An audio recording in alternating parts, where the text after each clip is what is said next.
दोस्तों, ये कहानी शुरू होती है उस दौर से जब ईस्ट इंडिया कंपनी भारत में हंटर करती है और भारत में अलग अलग तरीके से शोषण करना चालू करती है।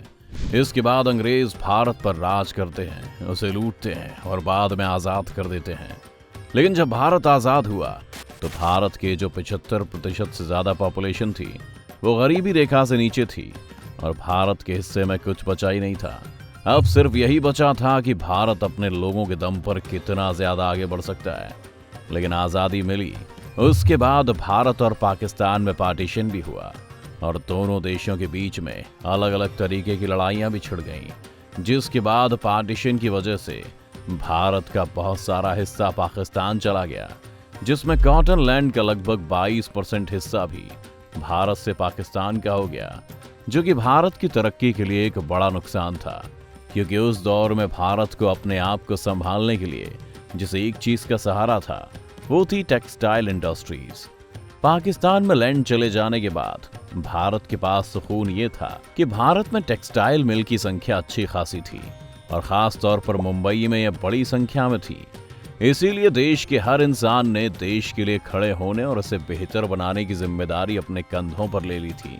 और इसी में टेक्सटाइल मिल में काम करने वाले वर्कर भी थे, जिनके कारण देश में टेक्सटाइल मिल की संख्या बहुत तेजी से बढ़ने लगी और प्रोडक्शन भी बहुत तेज होने लगा।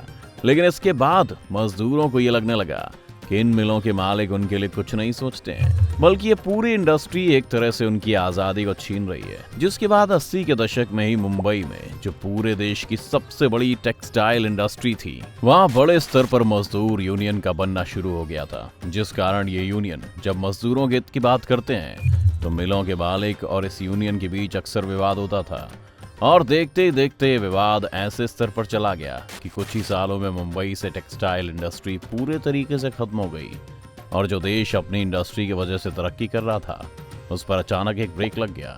मुंबई से तो इंडस्ट्री खत्म हो गई, लेकिन गुजरात में ये बढ़ने लगी और वहाँ के व्यापारी लगातार मिल लगाकर कपड़े बनाने लगे थे। इसलिए आज हम देख सकते हैं कि गुजरात एक टेक्सटाइल हब है और मुंबई में कल्चर पूरी तरह से उस दौरान मर गया। इसके कुछ ही साल बाद 1987 में वर्ल्ड कप होने वाला था और इस वर्ल्ड कप को अब एक इंसान ऑर्गेनाइज कर रहा था जो पूरी तरह से इंडिया को टेक्सटाइल इंडस्ट्री में बदलने वाला था। इस वर्ल्ड कप को पूरी तरह से रिलायंस कंपनी स्पॉन्सर कर रही थी, जिसके मालिक थे धीरू भाई अंबानी, और इसी कारण इस वर्ल्ड कप का नाम था रिलायंस वर्ल्ड कप। 87 का ये वर्ल्ड कप भारत में कई मायनों से बड़ा था, चूंकि 1983 का वर्ल्ड कप भारत कपिल देव की अगुवाई में जीत चुका था और भारत को लगा था कि वो 1987 का भी जीत जाएगा। और 83 का मैच भारत जीतने के बाद वर्ल्ड कप की एक बहुत बड़ी व्यूअरशिप भारत में हो चुकी थी। यही कारण था कि रिलायंस ने इस वर्ल्ड कप को स्पॉन्सर किया था, क्योंकि ये पूरी स्ट्रैटेजी थी रिलायंस के टेक्सटाइल ब्रांड विमल की मार्केटिंग के लिए। रिलायंस चाहता था कि इसी वर्ल्ड कप के जरिए वो विमल को देश के हर घर तक पहुंचा सके। इसीलिए दूरदर्शन पर जैसे ही मैच शुरू होता था तो मैच में दिखाई जाने वाली सारी एडवर्टीजमेंट विमल की होती थी, जिस वजह से रातों रात विमल भारत का एक बड़ा टेक्सटाइल ब्रांड बन गया।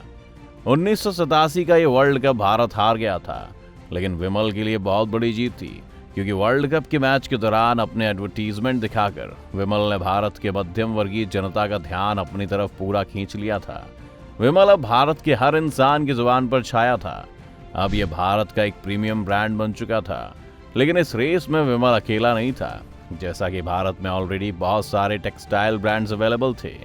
और जब उन्होंने देखा कि विमल ने एक एडवर्टीजमेंट से लगभग भारत के आधे से ज्यादा बाजार पर कब्जा कर लिया है, तो उन्होंने भी यही स्ट्रैटेजी आजमाने की सोची और बाकी टेक्सटाइल कंपनियां भी इसी एडवर्टीजमेंट की दौड़ में हिस्सा लेने लगी, ताकि वो भी विमल की तरह अपना बड़ा ब्रांड बना सकें। लेकिन 90 के दशक में विमल ही था जो सबकी पसंद थी और इस ब्रांड से रिलायंस को बहुत फायदा हो रहा था। जिसके बाद 1997 का लिबरलाइजेशन आता है और इसकी वजह से बहुत सारे टीवी चैनल्स भारत के घर घर तक पहुंच जाते हैं। टीवी चैनल के साथ साथ बहुत सारी टेक्सटाइल कंपनियां भी आती हैं, जो अपना इन सभी चैनल्स पर एडवर्टीजमेंट करना शुरू कर देती हैं। और देश की काफी बड़ी टेक्सटाइल कंपनियों में भी टीवी में खुद को यूनिक बनाने की होड़ मची। उन्हीं में से कुछ की स्ट्रैटेजीज ऐसी थी कि गार्डन बरेली साड़ी ने 3 मिस इंडिया को उठाकर अपने एडवर्टीजमेंट में रख लिया। मयूर शूटिंग ने अपने एडवर्टीजमेंट में शाहरुख खान को लिया, दिनेश शूटिंग ने अपने एडवर्टीजमेंट में सुनील गावस्कर को रखा और ग्वालियर शूटिंग में तो पूरी पटौदी फैमिली को ही अपने एडवर्टीजमेंट में हायर कर लिया था।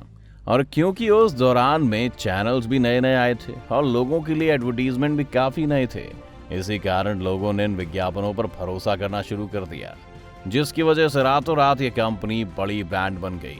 लेकिन इन सब के बाद आता है रेमंड और उसका एड जिसका टैगलाइन होता है द कंप्लीट मैन कलेक्शन, जिसने मार्केट में उतरते ही अपनी प्रीमियम क्वालिटी और कलेक्शन के चलते लगभग पूरे भारतीय टेक्सटाइल बाजार में कब्जा कर लिया।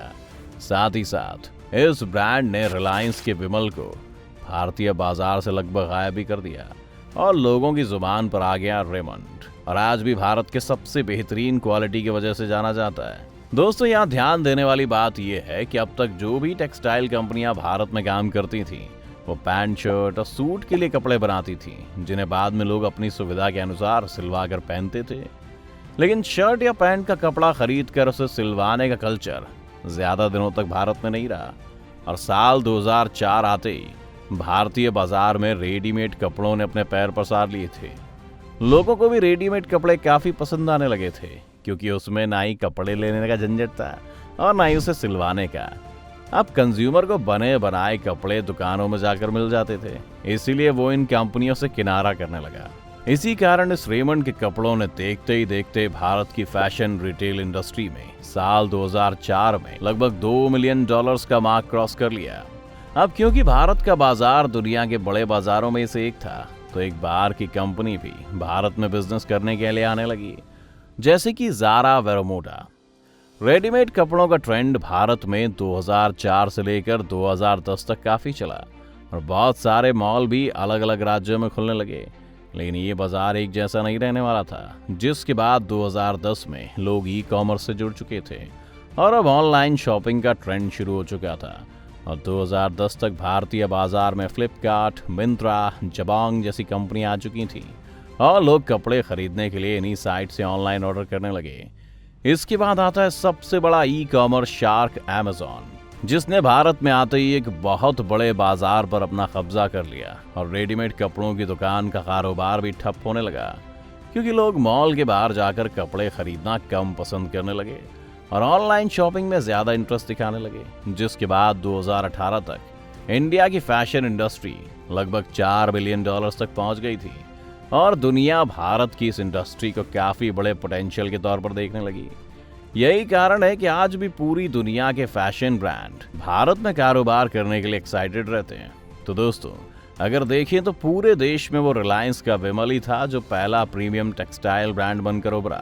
उसी की सबसे यूनिक स्ट्रैटेजी ने बर्बाद कर दिया, जिसे हिंदी में विज्ञापन और अंग्रेजी में एडवर्टीजमेंट कहते हैं। लेकिन ऐसा नहीं है कि टेक्सटाइल कंपनी पूरी तरह से बंद हो गई है।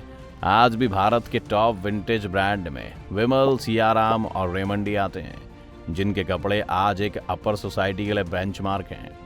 तो दोस्तों, ये थी कहानी भारत के टेक्सटाइल इंडस्ट्री में रेमंड और विमल जैसे ब्रांड्स के बर्बाद होने की। आपका इस बारे में क्या ख्याल है, आप हमें कमेंट करके बता सकते हैं। साथ ही इस वीडियो को लाइक और शेयर करना ना भूलें और हमारे चैनल को सब्सक्राइब कर लें।